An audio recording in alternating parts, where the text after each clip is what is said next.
Okay.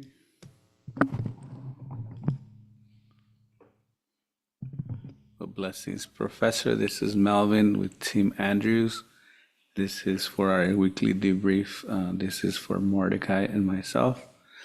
I wanted to reflect a little bit on the report, and maybe from that we can share a little bit about our decisions for this week.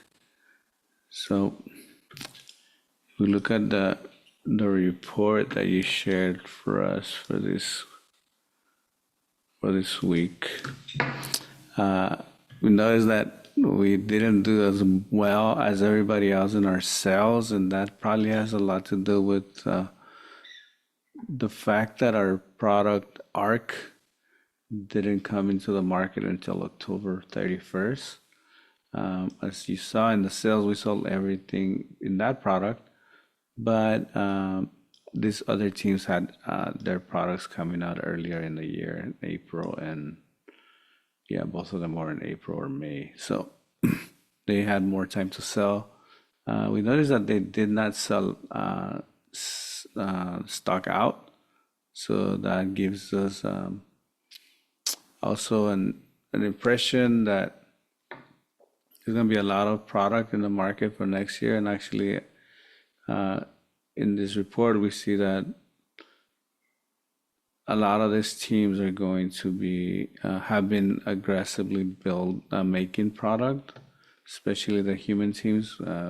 So I did a couple working on these numbers for next round. I worked and on the projected growth of the market.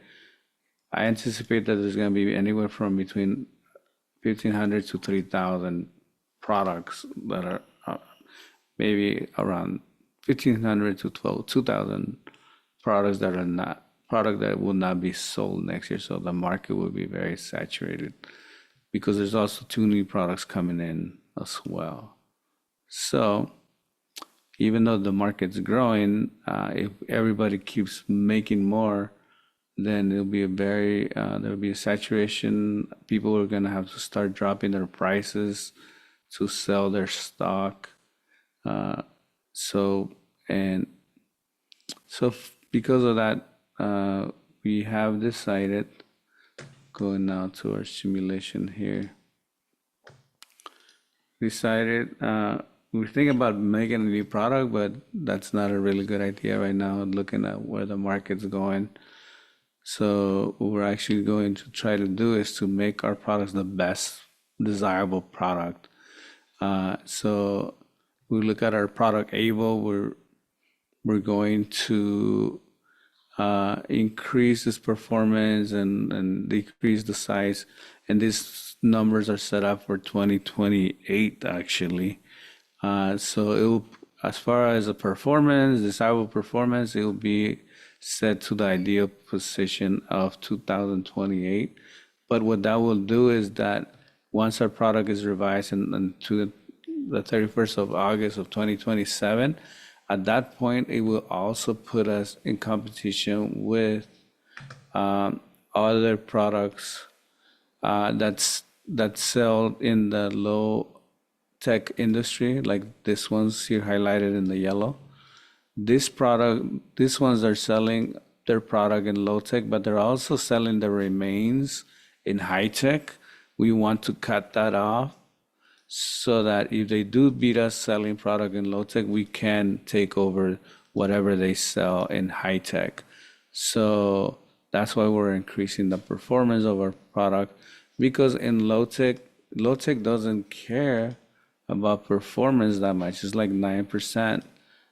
So what they care about is price. So that's another thing that we're doing when we go to marketing, is that we want to drop our price. I still haven't said it because I'm still thinking about it, because if we're going to be selling to high tech as well, they'll pay for that price. So still not too convinced, but that's what we want to do. Also looking at our product ARC, we're not changing anything here. This product is prime product and it's the age is, I mean, it's going to be the youngest product, the most the highest performance.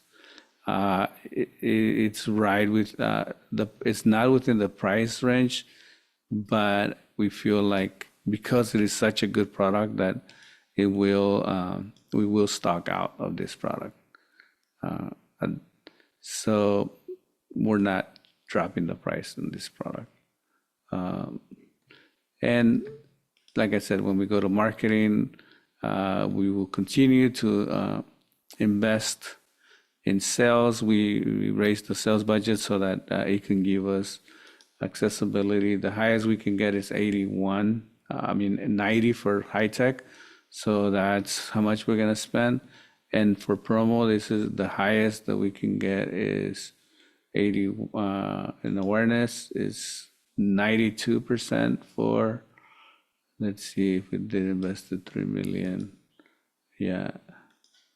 You can see even if we do invest 3 million, the highest we can do is 97, but we also want to spend some money in human resources. So we're gonna actually just leave it at 2 million for 92% of awareness.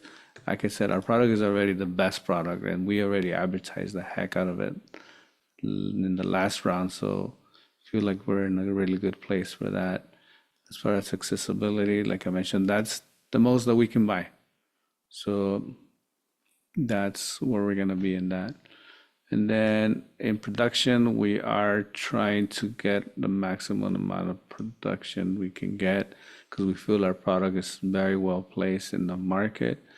And also we're buying some capacity because we know for sure that next round we won't have to build as much, but we also want to make sure that our profit margin is higher. So we're buying capacity so that, and that would allow us to not use as much, to not have to drive our labor costs too much because of overtime and all that. So we're gonna make more space to do that, buying capacity, both for ARC and Able.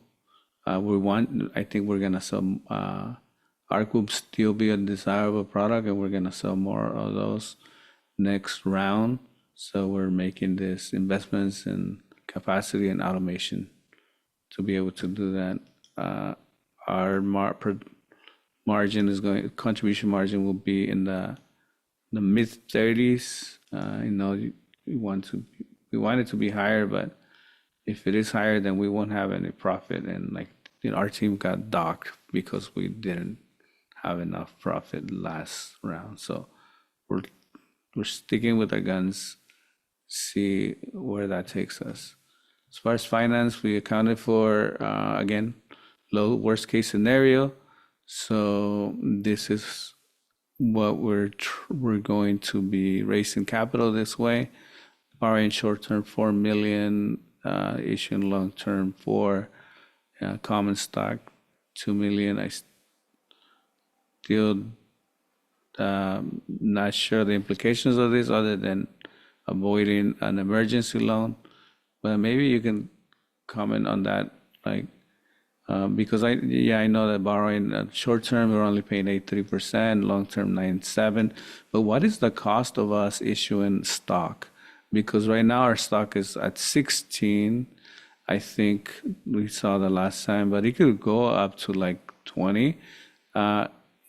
If we issue stock at 16 and then we have to pay it at 20, we're gonna have to buy it back at 20. Then it seems like that's the last thing we want to do is to continue to issue stock.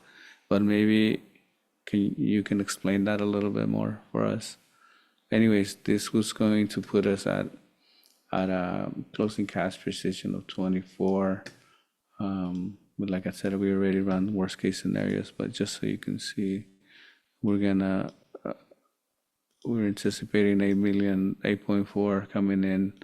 We're actually doing, again, plant investments for 8 million and then borrowing that for 6, I think it's 10 million that we're borrowing. So that's where we're going. We want to have enough money for the next round, so that we can invest in in TQM. I think that's what it's called. So, anyways, that's our report. We continue to grow. We are doing really good as far as our relationship with Mordecai. I think we continue to meet, talk about these different things. But I think we're just trying to learn, see. I mean, if we stick with this strategy, where it's going to take us. We don't want to deviate from our strategy. So that's where we're at right now. Also, I took the test yesterday. Didn't do as well as I thought I was gonna. Actually, I did better than I thought I was gonna do because, like I mentioned before, I did take like 5 years out of this program, and so a lot of that stuff was not fresh in my memory. But anyways, just let you know that I did it, and you probably already saw it. So sorry I didn't make you proud. Have a good one. God bless you. Peace on your week.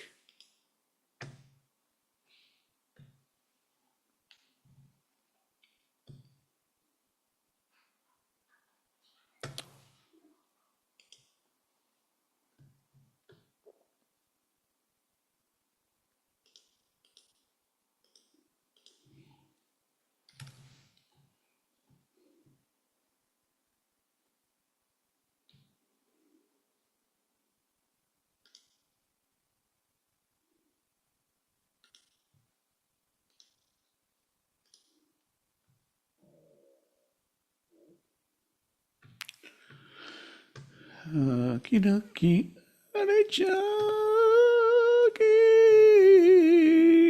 Rubén, bueno, Rubén. a mí lo que me llama la atención,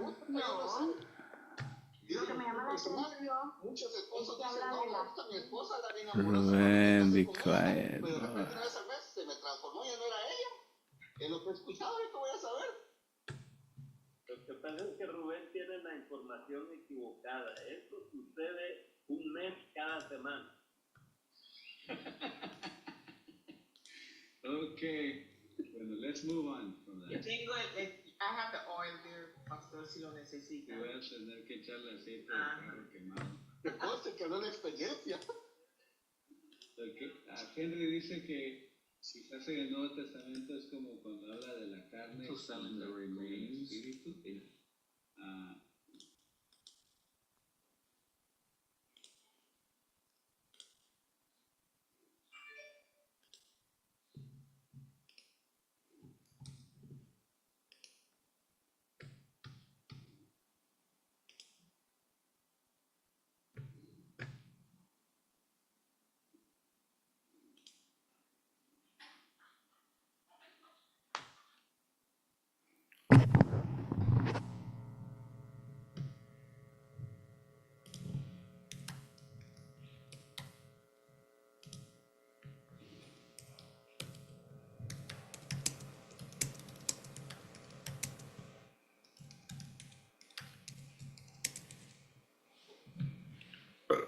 Okay, Genesis